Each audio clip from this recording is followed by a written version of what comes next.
What's up, guys? Welcome back to another video, and today's topic is going to be how not to get scoped or scopolamine while in Colombia, or specifically Medellin, Colombia. I want to talk about this because it is something that is starting to surface a lot more in mainstream media, although it is nothing new to Medellin or to the country of Colombia. A lot of foreigners have been coming here for years and having this happen to them.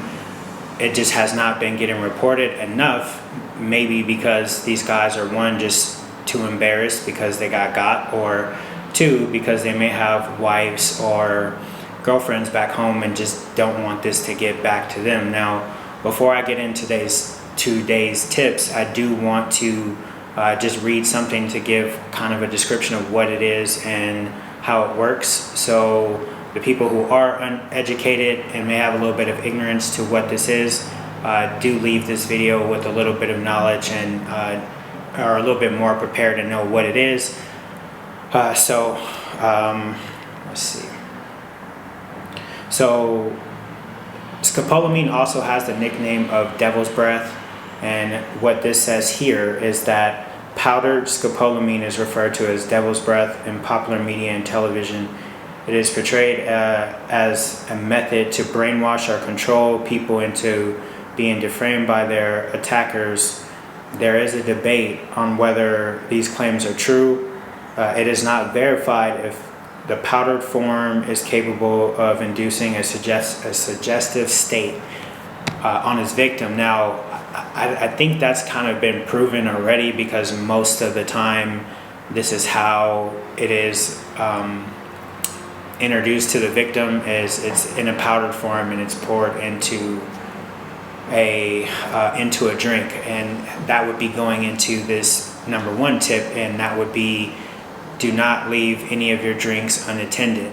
If you happen to go to a bathroom, or take your eyes off the drink for a few minutes, just toss it out, get a new one.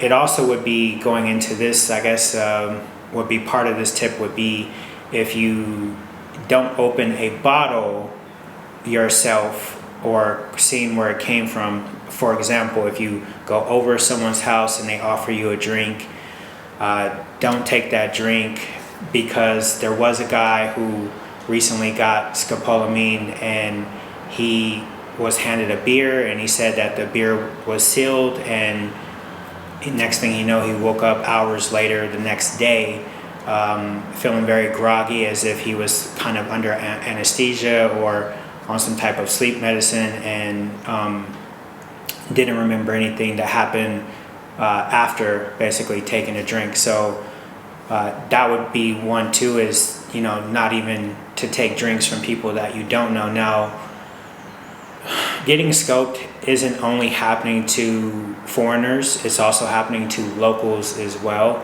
I have a female friend here who told me about a story of a friend of hers who got scoped, and he's a local, he's Colombian, and that story kind of went along. Basically, he met with the girl, was going to basically hook up with her or have sex with her, and next thing he knows, he woke up and couldn't remember anything. So what he thinks happened, or the way he explained it to her, was that after he basically was licking on her nipples is when he doesn't remember anything. So I believe there's a way now that women are even putting this, kind of on their body.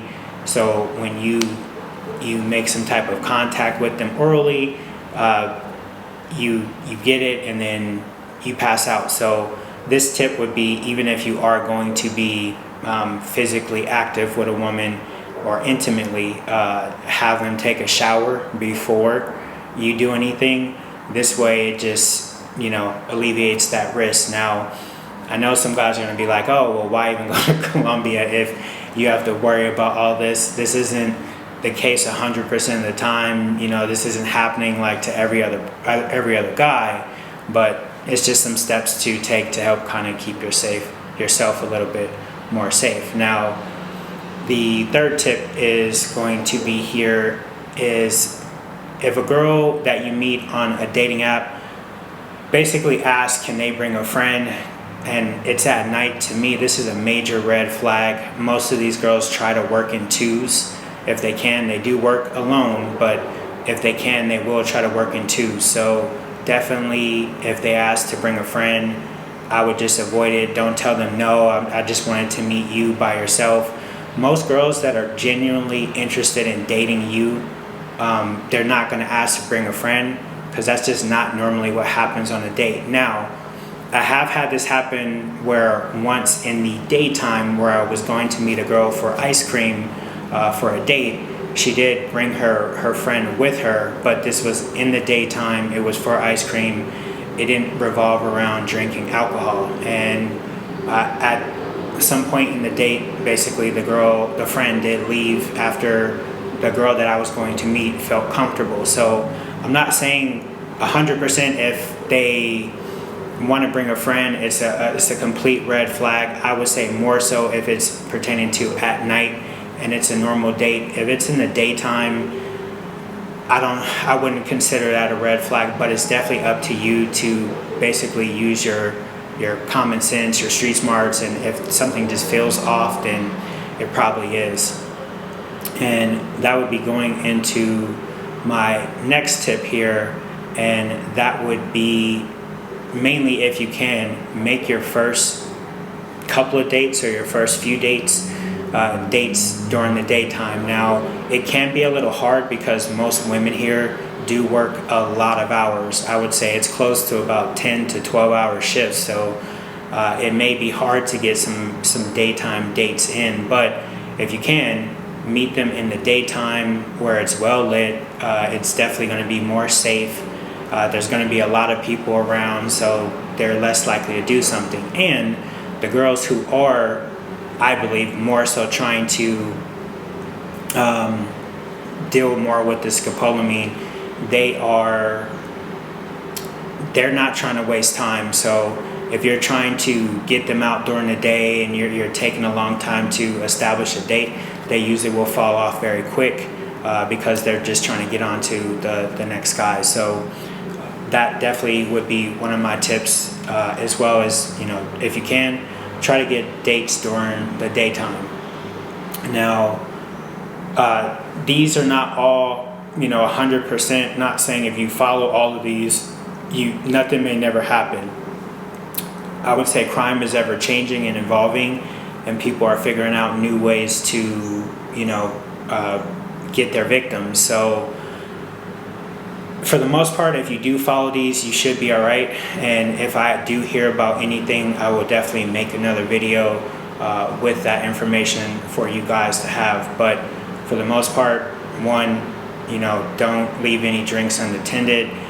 Also, if you don't open a bottle or don't know where it came from yourself, I wouldn't drink it. Two, if they're trying to bring friends at night, I know most guys we have this fantasy of, we might be able to get a threesome, or, I want to hang out with two beautiful women. But as I said, you can barely watch one. There's no way you're going to be able to watch two girls, and this is how a lot of guys are definitely getting got, because they're trying to entertain more than one girl. Basically, they're trying to entertain more girls than the number of them that there are. So if it's one guy, it's two girls. If it's two guys, it's three girls. There's always, I believe they try to have more girls than there are guys for this reason. But like I said, they do work alone as well. So this would be one. And then daytime dates would be my last tip here to basically make sure that you stay safe. I don't script any of my videos, so I may make some mistakes throughout it. Stick with me if you can, and I definitely appreciate you guys. So that's pretty much going to be it for my tips for this video. If you guys have any others that I may have missed, leave them in the comments, and let's get this information out there for other travelers, so this way more of us can stay safe. I appreciate you guys' time. Thank you all for watching, and please like and subscribe to the video. And until the next one, peace.